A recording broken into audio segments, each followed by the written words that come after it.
안녕하십니까. 소중한 나 무한 행복 소나무 시간입니다. 여러분들 만나 뵙게 되어서 반갑습니다. 석가모니 부처님 당시의 일입니다. 석가모니 부처님께서 널리 이 중생들에게 법을 설하고 계실 때, 그때 석가모니 부처님을 믿고 의지하던 한 왕이 있었습니다. 이 왕의 이름이 파사이 왕이었습니다. 파사이 왕이 부인이 이제 애를 가져서 아들을 낳게 됩니다. 파사이 왕의 아들을 낳았으니까 왕자를 낳은 거겠죠.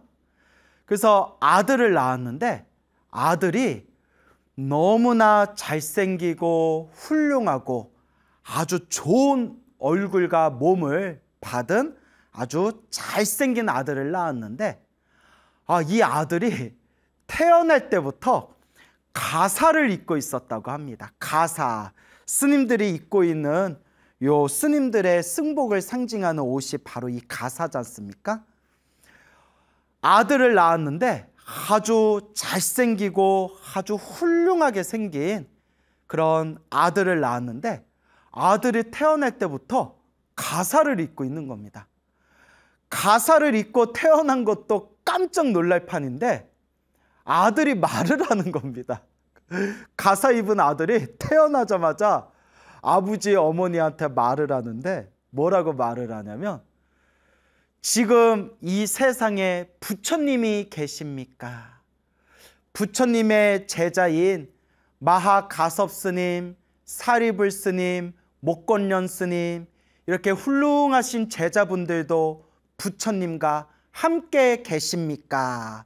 지금 이 세상에 부처님이 제자분들과 함께 계십니까? 라고 말을 하는 겁니다. 그러니까 아버지 어머니 얼마나 깜짝 놀랐겠어요. 그래서 지금 이 세상에는 석가모니 부처님이 계시고 석가모니 부처님 아래 훌륭한 대덕 스님들께서 함께 계신다라고 이렇게 대답을 합니다. 그러니까 이 아들이 너무나 좋아하면서 이제 파사이 왕, 아버지 왕에게 부탁을 합니다. 아버지시여, 제가 부처님과 스님들께 공양을 올리고 싶습니다. 저를 위해서 부처님과 스님들을 모셔서 공양을 올려주십시오. 저를 위해서 공양을 올려주십시오 라고 청을 올립니다. 이제 파사이 왕과 부인은 너무나 깜짝 놀란 거예요. 태어날 때부터 아주 잘생긴 아들을 낳았는데 가사를 입고 태어나더니 다짜고짜 태어나자마자 말을 하기 시작하니까 너무나 깜짝 놀란 겁니다. 그래서 아들이 바라는 대로 딱 날을 잡아가지고 아주 진귀한 공양과 음식을 준비한 뒤에 석가모니 부처님과 여러 비구 스님들을 왕궁으로 초빙하게 됩니다. 부처님께서 궁전에서 비구 스님들과 함께 공양청을 받으시고 공양을 받아 드신 뒤에 그 가사를 입고 태어난 그 아이에게 이렇게 말씀하십니다. 그대여, 그대는 과거에 가섭 부처님 시대 때, 가섭 부처님 시대 때 삼장 법사임을 기억하는가? 그때 가사를 입고 태어난 아이가 석가모니 부처님께 대답합니다. 예, 부처님, 세존이시여, 기억납니다. 기억하고 있습니다. 제가 먼 과거 전생에 가섭 부처님 시대 때 삼장 법사였음을 기억합니다. 삼장 법사, 삼장. 불교에서 이제 삼장이라는 게 있는데요. 경, 율, 론. 경, 율, 론을 삼장이라고 부릅니다. 경, 율, 론. 경은 부처님의 말씀을 모아놓은 것을 경이라고 합니다. 그래서 우리 금강경, 법화경, 화엄경, 열반경, 이렇게 수많은 경전들이 있죠. 부처님께서 말씀하신 가르침을 모아놓은 것을 경이라고 하고요. 그 다음에 율은 부처님이 말씀하신, 부처님께서 제정하시고 부처님께서 만들어 놓은 규칙, 계율을 모아놓은 것을 율장이라고 합니다. 율. 그래서 부처님이 규칙으로 딱 제정하신 계율을 율이라고 합니다. 율. 그 다음에 부처님의 제자분들이 부처님의 말씀, 부처님의 가르침을 해석해 놓은 것을 논이라고 합니다. 그래서 경, 율, 논. 그래서 경율론 3장이라고 하고요. 이 부처님께서 말씀하신 경전과 부처님께서 규칙으로 제정해 놓으신 율, 계율과 그리고 부처님의 제자분들이 해석해 놓으신 논, 이 경율론에 통달하고 박학하고 다식하고 그리고 이 경율론을 독송하시는 큰 법사 스님을 삼장법사라고 부르는 겁니다. 근데 서가모니 부처님께서 파사이 왕의 아들인 가사를 잊고 태어나자마자 말을 했던 그 아이에게 그대가 가섭부처님 시대 때 삼장법사였음을 기억하는가? 라고 부처님께서 딱 질문을 하신 겁니다. 그러니까 그 아이가 예, 세존이시여, 부처님이시여, 기억합니다 라고 대답을 한 거죠. 그때 서가모니 부처님께서 또 이렇게 말씀하십니다. 어머니 모태에 있으면서 평온했는가, 편안했는가?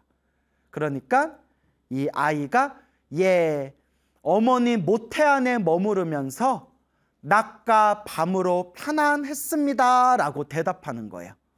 모태, 어머니의 태, 자궁을 뜻하는 거예요. 자궁. 그러니까 서가모니 부처님께서 10개월 동안 어머니 자궁 속에 있으면서 편안했느냐.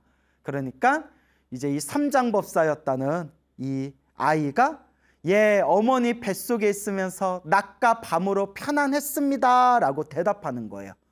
이게 참 묘한 뜻이 있어요, 여러분. 우리가 불교 공부를 하면 이런 내용이 나와요, 여러분. 살아생전에 수행을 많이 한 사람도 숨이 딱 끊기고 다음 생 몸을 받을 때 자기 전생을 싹 잊어버린대요. 이제 불교 공부하다 보면 책에 그런 내용이 나와요. 이번 생에 수행을 많이 했던 사람도, 도인이라고 불렸던 사람들도 다음 생 새로 몸 받을 때 전생을 싹 잊어버리고, 또 다음 생 다시 사람으로 태어날 때 어머니 뱃속에 자궁 속에 10개월 동안 머무르면서 전생을 싹 잊어버리게 된대요. 그리고 또 어머니 뱃속에서 자궁 속에서 10개월 동안 과거 전생을 다 기억하고 있다가 어머니 뱃속에서 응애 하고 태어날 때 또 전생을 싹 잊어먹게 된대요. 그리고 또 어떤 사람은, 수행을 많이 한 사람은 어머니 뱃속에 10개월 동안 머무를 때에도 과거 전생을 기억하고 있고, 어머니 뱃속에서 응애 하고 나올 때에도 전생을 다 기억하고 있다가 점점 자라나면서 보고 듣고 생각하고 말하고 이런 분별망상이 자꾸 생기면서 마음에 때가 생겨서 전생을 싹 잊어버리게 된다. 뭐 이런 내용들을 옛날 큰 스님들 법문을 보다 보면 그런 내용이 나옵니다. 그러니까 서가모니 부처님께서 어머니 뱃속에 자궁에 10개월 동안 머물렀을 때 편안했느냐? 예, 부처님, 어머니 뱃속에 10개월 동안 머무르면서 낮과 밤으로 편안했습니다 라고 하는 것은 어머니 뱃속에 10개월 동안 머무르고 있으면서도 과거 전생을 잊어버리지 않고 수행의 힘을 그대로 유지하면서 어머니 자궁 속에서 편안하게 10개월을 머무르다가 응애 하고 이제 태어났다. 뭐 이제 이런 내용으로 해석해 볼 수가 있겠죠. 그러니까 엄청 수행을 많이 한 아이였나 봐요. 옆에 부처님께서 어린 아기와 이런 문답을 나누는 모습을 보고 왕과 왕의 부인과 수많은 사람들이 다들 놀라워합니다. 그때 파사이 왕과 그 아이를 낳은 파사이 왕의 부인이 부처님께 합장하고 공경 예배 올리며 이렇게 여쭈어 봅니다. 부처님, 참으로 신기합니다. 도대체 이 어떤 인연이 있어서 제 뱃속으로 낳은 이 아이가 태어날 때부터 가사를 읽고 태어나고 난 뒤에 저렇게 말을 바로 할 수가 있고, 그리고 아이의 부탁대로 부처님과 수많은 스님들을 모시고 공양을 올리는데 부처님과 이렇게 알아들을 수 없는 서로 문답을 나누고 있으니 이게 대체 어떤 인연입니까, 부처님? 저희에게 자세히 설해 주십시오. 그때 부처님께서 이와 같이 말씀하십니다. 자기 자신이 지은 선업은 오랜 시간 백겁이 지나도 사라지지 않으니 그 선업의 인연 때문에 오늘 이와 같은 과보를 받은 것이라네. 참 좋은 뜻이죠. 내가 지은 선업은 오랜 시간이 지나도 결코 없어지지 않는다. 내가 스스로 지었던 그 선업의 인연이 있기 때문에 지금 이와 같은 결과가 펼쳐진 것이다. 부처님께서 이와 같이 법을 설하시니 파사이 왕과 그 부인이 더욱 궁금해하면서 부처님, 부디 저희들을 위해서 자세히 분별해 해설해 주십시오라고 부처님께 청을 올리게 됩니다. 그때 부처님께서 다음과 같이 말씀하십니다. 그대들이여, 지금부터 이 아이의 과거 전생의 인연을 자세히 설할 터이니 부디 귀를 열고 자세히 듣도록 하여라. 그리고 부처님께서 머나먼 과거 전생의 이야기를 들려주십니다. 머나먼 과거 전생에 석가모니 부처님이 세상에 출현하시기 훨씬 이전에 가섭이라는 부처님께서 세상에 출현하셨습니다. 가섭 부처님께서 세상에 출현하셔서 널리 중생들에게 법을 설하고 계실 때 어느 날 가섭 부처님께서 수많은 비구 스님들과 함께 어느 나라에 이제 들어가시게 됩니다. 그 어느 나라에 딱 들어가게 되었을 때 그 나라의 왕이 멀리서 가섭 부처님과 비구 스님들께서 이 나라에 오셨다라는 이야기를 듣고 가섭 부처님과 수많은 비구 스님들을 왕궁의 공양청을 모시고 그렇게 극진하게 대우를 하면서 공양을 올렸다고 합니다. 부처님께서 수많은 비구 스님들과 함께 왕이 올린 공양을 잘 드시고 난 뒤에 공양을 올린 왕과 수많은 사람들을 위해서 법을 설하십니다. 그래서 우리 부처님 가르침의 전통에 의하면 불자들은, 신도들은 부처님과 스님들께 공양을 올리고 부처님과 스님들은 공양을 받아 드시고 난 뒤에 그 불자들과 신도들을 위해서 법을 설해 주십니다. 그래서 이것을 경전이나 경전의 해설서에서 보면 제가 신도들은 부처님과 스님들에게 물질적인 공양, 의, 식, 주, 물질적인 공양을 올리고 부처님과 스님들은 그 신도들을 위해서 법공양, 법의 공양을 내려주신다. 법공양을 내리신다. 이제 이런 식의 설명이 나오고 있습니다.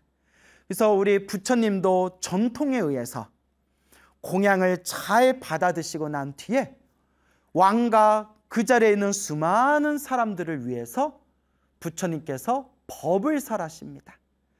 그 자리에 있던 수많은 사람들이 부처님의 법을 듣고 나서 다 함께 크나큰 기쁨을 이제 누리게 됩니다.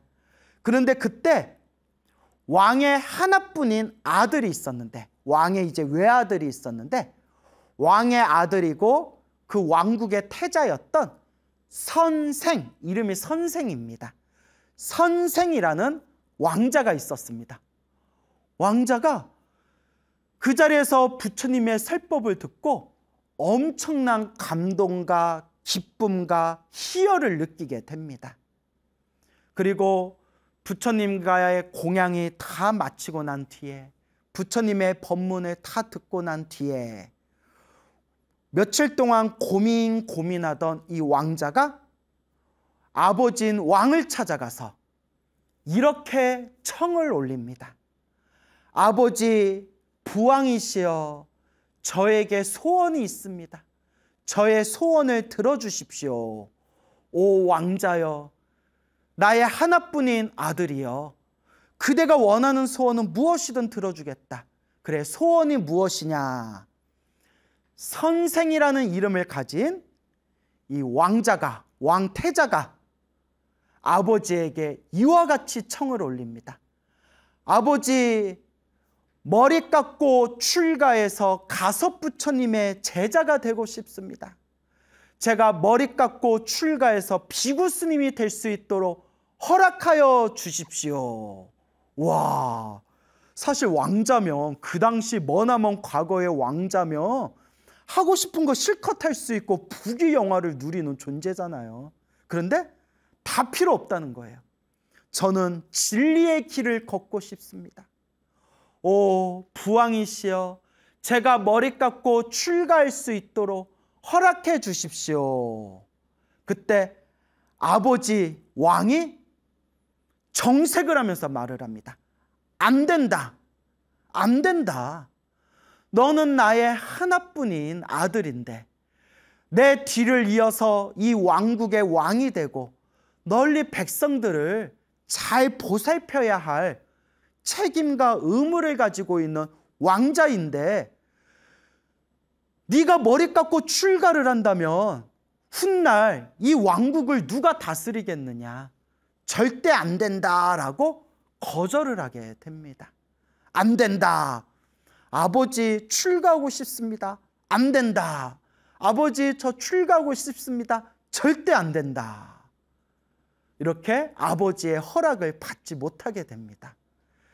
야, 이런 내용 보면 막 가슴에 감동이 와요. 저 바깥 세상에 수많은 욕심 많은 사람들은 꾀죄죄 조그만 그 이익관계 때문에 살고 죽고 온갖 욕심과 욕망을 추구하면서 혼탁하게 살아가는 수많은 사람들이 많은데 저는 진리의 길을 걷고 싶습니다. 저는 깨달음의 길을 닫고 싶습니다. 왕자의 지위를 놓아버리고 저는 아무런 미련과 집착 없이 머리 깎고 출가해서 부처님의 제자가 되겠습니다. 자기가 가지고 있는 모든 부귀영화를 다 버리고 오로지 진리의 길을 걷기 위해서 무소유의 길을 걷겠다. 머리 깎고 출가해서 오직 진리의 길을 걷겠다. 와, 얼마나 멋있습니까? 참 이런 마음 내기가 어렵습니다. 정말 부처님 말씀 따나 수없는 과거 전생에서부터 닦고 닦았던 착한 뿌리, 성근이 있어야만 이와 같은 마음을 낼 수가 있다라는 것을 우리가 명심해야 됩니다. 너무나 출가하고 싶었던, 너무나 가섭부처님의 제자가 되고 싶었던 이 왕자가 단식에 들어갑니다. 하루, 이틀, 사흘 그렇게 곡식을 끊어버리고 물도 마시지 않고 일주일째 단식에 들어갑니다. 마지막 7일째 되었을 때 수많은 신하들이 왕에게 찾아가서 이와 같이 말합니다. 왕이시여, 지금 왕자가 7일 동안 아무것도 먹지 않고 단식을 하고 있습니다. 저러다 몸을 크게 상하고 저러다가 혹 목숨에까지 위험이 올까 봐 참으로 두렵고 걱정이 됩니다. 살아있는 사람이 중요하지 저러다가 죽으면 그 얼마나 슬프고 가슴 아픈 일입니까? 그냥 왕자의 소원을 들어주십시오. 왕이 곰곰이 생각을 한 뒤에 아무리 그렇다 하더라도 우리 왕자의 목숨이 더 귀중하지. 왕자가 저토록 머리 깎고 출가하기를 원한다면 왕자의 소원을 들어줘야 되겠구나. 그리고 이제 왕자를 부릅니다. 7일 동안 단식을 했던 왕자를 부른 뒤에 이와 같이 이야기합니다. 왕자여, 그대의 출가를 허락해 주겠다. 단 조건이 있다. 가섭부처님의 경, 율, 론 3장, 가섭부처님의 가르침을 경, 율, 론 3장을 모두 외우고 모두 통달할 수 있다면 왕자의 출가를 허락해 주겠다. 그리고 머리 깎고 출가한 뒤에 경, 율, 론 3장을 다 외우고 통달하기 전까지는 나를 찾아오지 말아라 라고 왕자의 출가를 허락해 줍니다. 왕자는 아버지인 왕과 굳게 약속을 하고 드디어 머리 깎고 출가해서 가섭부처님의 제자가 됩니다. 그때 비구 스님이 된 이 왕자는, 그래서 왕자의 이름이 선생이었잖아요. 왕자, 선생 왕자가 이제 머리 깎고 출가해서 선생 비구 스님이 된 겁니다. 선생 비구. 이 선생 비구가 가섭부처님 아래에서 열심히 수행을 하고 특히 아버지의 약속대로, 아버지 부왕의 약속대로 경, 율, 론 3장을 완전히 통달하고 외우게 됩니다. 그리고 시간이 지난 뒤에 이 선생 비구가 고향으로 돌아가서 아버지 왕을 만나 뵙게 됩니다. 이제 오랜만에 이제 스님이 된 아들을 만난 거예요. 왕도 얼마나 자기 하나뿐이 없는 아들이 얼마나 보고 싶었겠어요. 하지만 왕이 딱 냉정하게 이렇게 묻습니다. 그대여, 비구 스님이여, 출가를 할 때 부처님의 경, 율, 론 3장을 다 외우고 통달하지 않으면 내 얼굴을 보러 오지 말아라 라고 이야기를 했는데 지금 아버지인 나를 찾아온 것은 그 약속을 지킨 것입니까? 그때 선생 비구가 이와 같이 이야기합니다. 부왕이시여, 약속대로 부처님의 경율론 3장을 다 외우고 다 통달하였습니다. 약속을 지켰기에 아버지 왕을 아버지께 인사드리러 찾아온 겁니다. 왕은 너무너무 기뻐합니다. 역시 내 아들이다. 역시 내 아들이다. 씨가 어디 안 가는구나. 뭐 속으로 그렇게 생각을 했겠죠. 너무너무나 기뻐하면서 이제 스님이 된 아들에게, 비구 스님이 된 아들에게 극진하게 이제 공양을 올린 뒤에 이렇게 이야기합니다. 이제 스님이 된 아들을 다 데려와서 비구 스님이여, 여기 이 큰 창고에 헤아릴 수 없는 수많은 보물들이 있습니다. 이 보물 창고를 나의 아들이었던 비구 스님에게, 선생 비구에게 이 보물 창고를 보시하겠습니다. 공양 올리겠습니다. 이 보물 창고에 있는 보물을 스님 마음대로 사용하십시오. 와, 로또 대박이네. 로또 대박 났어. 그러면 우리 같으면 이걸 어디다 쓸까요? 네? 막 이렇게 강남에 건물 짓고 막 해외에다 땅 사고 막 여행 다니고 그렇게 부귀영화 쾌락을 누리려고 쓸까요? 아니죠. 그거는 아니죠. 우리 선생 비구가, 비구 스님이 아버지인 부왕이 공양 올린 그 보물창고를 보시받은 뒤에 어떻게 했을까요? 예, 널리 부처님과 스님들에게 공양 올리게 됩니다. 하나도 남김없이 가섭 부처님과 2만 명의 비구, 책에 보니까 2만 명의 비구라고 나오더라고요. 가섭 부처님과 2만 명의 비구들에게 극진하게 공양을 올리고 수많은 비구 스님들에게 필요한 그런 물품과 그런 수많은 어떠한 그런 공양들을 다 준비를 해가지고 이제 가섭 부처님과 수많은 몇만 명의 비구 스님들에게 모두 다 공양을 올리게 됩니다. 자, 이와 같이 서가모니 부처님께서 머나먼 과거 전생 가섭 부처님 시대 때 그때 한 왕자였던 선생 비구의 일화를 들려주면서 서가모니 부처님께서 이와 같이 말씀하십니다. 그 선생 비구는 머리 깎고 출가해서 가섭 부처님 아래에서 경, 율, 론 3장을 완전히 외우고 통달하였으며 헤아릴 수 없는 보물창고를 활짝 열어서 부처님과 수많은 스님들께 여법하게 법답게 공양을 올렸습니다. 그리고 이 선생 비구는 태어날 때마다 목숨이 다하여 태어나고 죽고 태어나고 죽을 때마다 항상 하늘세계와 인간세계에 태어났는데 하늘세계, 인간세계에 태어날 때마다 부처님의 가르침을 잘 닦은 공덕으로 경, 율, 론 3장을 외우고 통달한 공덕의 힘으로 태어날 때마다 항상 가사를 입고 태어났으며 태어날 때마다 온갖 참으로 헤아릴 수 없는 복과 선업과 공덕을 누렸습니다.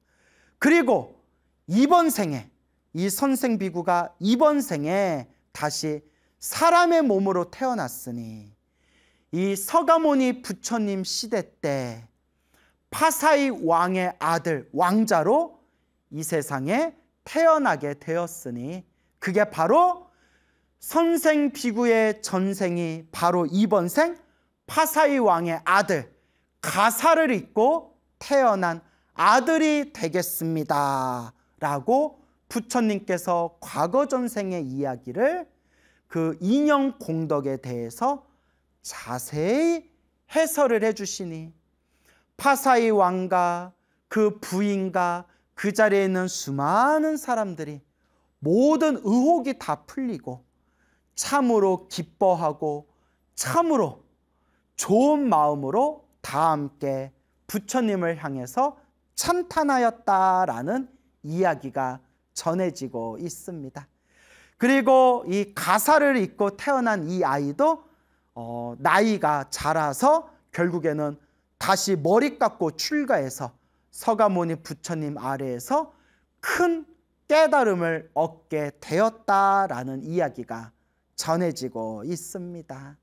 이것이 바로 부처님께서 말씀하신 자기가 지은 선업은 수많은 세월이 흘러도 결코 없어지지 않나니 자기가 지은 선업 때문에 이와 같은 결과를 얻게 된 것이다 라는 뜻이 되겠습니다. 참으로 신기한 이야기가 아닐 수 없습니다. 그래서 우리 부처님께서도 경전에서 팔만대장경에서 누누이 말씀하시지 않습니까? 중생들의 살아가는 모든 모습이 자기가 지은 업의 인연이다. 모든 중생들이 다 자기가 지은 복대로 살아가고 있구나. 그래서 우리 부처님께서 팔만대장경에서 경전에서 늘 말씀하시기를 복을 지어라, 선업을 쌓아라, 공덕을 닦아라 늘 누누이 말씀하십니다. 우리 불교는 깨달음의 종교고 지혜의 가르침입니다. 그런데 우리 부처님께서 큰 스님들께서 늘 말씀하셨지만 복해쌍수, 복과 지혜를 함께 닦아야 된다라고 말씀하셨습니다. 우리 불교는 절대 복을 가볍게 여기지 않습니다. 복을 가볍게 여기는 사람들이 있다면 부처님 경전 공부를 제대로 안 한 사람입니다. 부처님 가르침 경전에 보면 항상 부처님께서 복을 지어라, 선업을 지어라 간곡하게 권유하시는 내용들이 수없이 많이 나옵니다. 그래서 여러분, 우리가 이 중생으로서 살아가면서 이 사바세계에서 펼쳐진 좋은 일도 나쁜 일도 다 내가 지은 업의 인연이더라.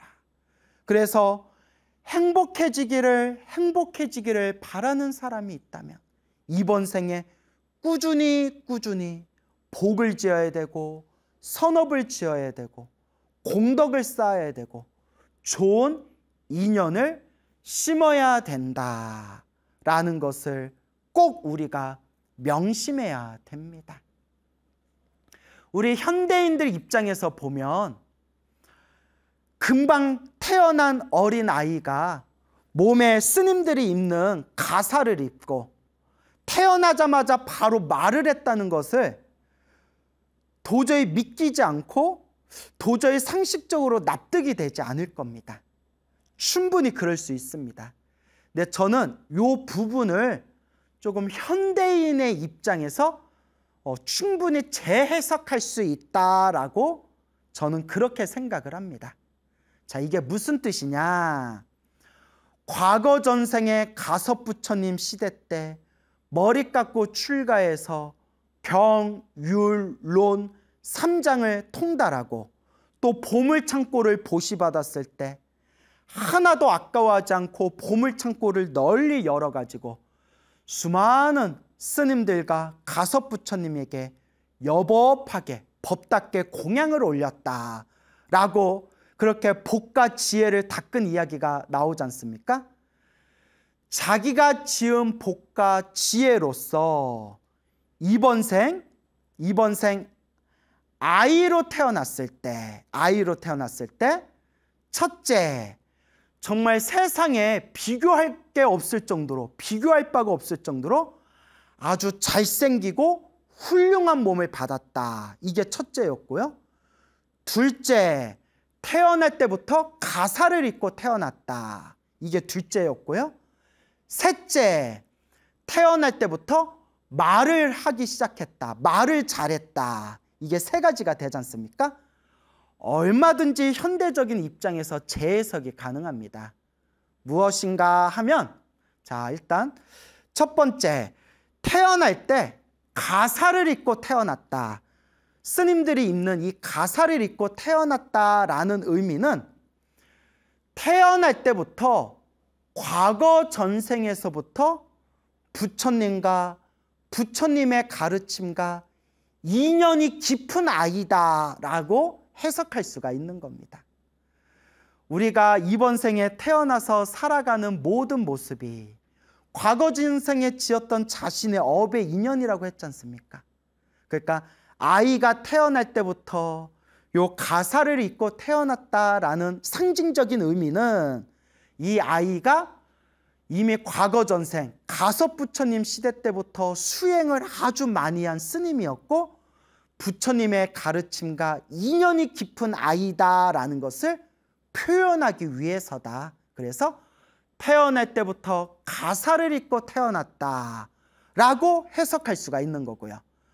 둘째, 태어날 때부터 말을 잘했다. 태어나자마자 바로 말을 술술했다라는 것은 태어나기를 지혜롭고 총명하였다. 이렇게 이제 해석할 수가 있는 겁니다. 태어날 때부터 타고나기를 지혜롭고 총명하기 때문에 아주 머리가 똑똑하고 말을 논리적으로 아주 말을 잘하고 아주 지혜롭고 총명한 아이였다라는 걸 상징적으로 표현하기 위해서 태어날 때부터 아이가 말을 할 수 있었다. 이렇게 해석할 수가 있고요. 그 다음에 자, 마지막으로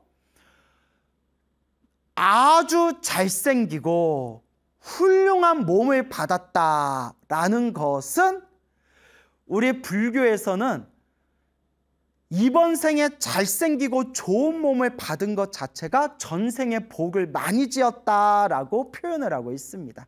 이건 제 얘기가 아니에요. 부처님 경전에도 다 나오는 이야기입니다. 물론 겉모습에 집착하면 안 되지만, 겉모습이 전부는 아니지만 전생에 공양을 많이 올리고 부처님께 절을 많이 하고 화를 내지 않고 자비로운 마음을 많이 가진 사람이 다음 생 몸을 받을 때 아름답고 좋은 몸을 받는다라는 내용이 실제로 경전에 많이 나옵니다. 그래서 이 아이가 태어날 때부터 아주 잘생기고 좋은 몸을 받았다라는 것이 요새 우리말로 하면, 그냥 우리말로 하면 참 관상이 좋았다. 관상이 참 좋구나. 태어나기를 전생에서부터 복을 많이 짓고 태어난 관상이구나. 이런 식으로 얼마든지 재해석할 수가 있습니다. 여기서 우리가 명심해야 되는 것은 부처님께서 늘 말씀하셨던 내가 지은 업보대로 사는구나. 내가 지은 인연법대로 살아가는구나. 큰 스님들께서 항상 말씀하신 중생은 다 자기 복대로 살아가는구나 라는 것을 명심해야 됩니다. 우리는 부처님의 가르침을 공부하면서 귀로만 듣고 머리로만 따져서는 안 됩니다. 제가 늘 말씀드리지만 부처님의 가르침은 지식의 종교가 아닙니다. 백날 지식으로 불교 공부를 한다면 불교 철학자들은 벌써 다 성불했을 겁니다. 불교는 지식의 종교가 아닙니다. 물론 바른 지혜, 바른 지식도 있어야 되지만 올바른 지식이 있어야 올바르게 갈 수 있기 때문에 바른 지식도 있어야 되지만 불교의 진정한 정체성은 바로 실천의 종교, 체험의 종교, 수행의 종교입니다. 귀로 듣고 머리로 따지는 것은 반드시 한계가 있습니다. 그래서 여러분 꾸준하게 닦아나가야 됩니다. 우리는 아직 중생이라서 탐욕과 성냄과 어리석음이 아직 많고 번뇌와 망상이 아직 많기 때문에 아직도 막 이기적인 마음이 있습니다. 나, 내 것이라는 이기적인 마음이 있습니다. 그런 이기적인 마음이 없고 번뇌망상 없고 탐진치가 없었으면 우리 벌써 다 성불했죠. 하지만 우리는 탐욕과 성냄과 어리석음, 과거 전생에서부터 지었던 수많은 업보와 업장, 요 이기심이 있기 때문에 꾸준히 닦아나가야 됩니다. 그리고 내 형편껏, 딱 내 능력껏, 내 형편껏 자꾸 복을 짓고 선업을 짓고 공덕을 닦을 수 있도록 노력해야 됩니다. 늘 여러분들께 말씀드리지만 우리가 살아가는 우리 삶의 모습이 다 자기 업의 인연대로 살아간다. 다 자기 복대로 살아간다. 우리 눈으로는 확인할 수 없지만 우리 시작 없는 과거 전생에서부터 그 수많은 윤회의 흐름 속에서 내가 지었던 업의 인연대로 살아가고 있구나. 그렇다면 지금 우리는 어떤 업의 인연을 심고 있는가? 나는 지금 이 순간 어떤 복과 선업과 공덕을 닦고 있는가? 불자로서, 부처님의 제자인 불제자로서 냉정하게 자기 자신을 바라보면서 올바른 불자의 길을 꾸준히 걸을 수 있도록 노력하고 노력해야 할 것입니다. 여러분, 행복해지고 싶습니까? 행복한 삶을 창조하고 싶습니까? 복을 지으십시오. 선업을 지으십시오. 공덕을 쌓으십시오.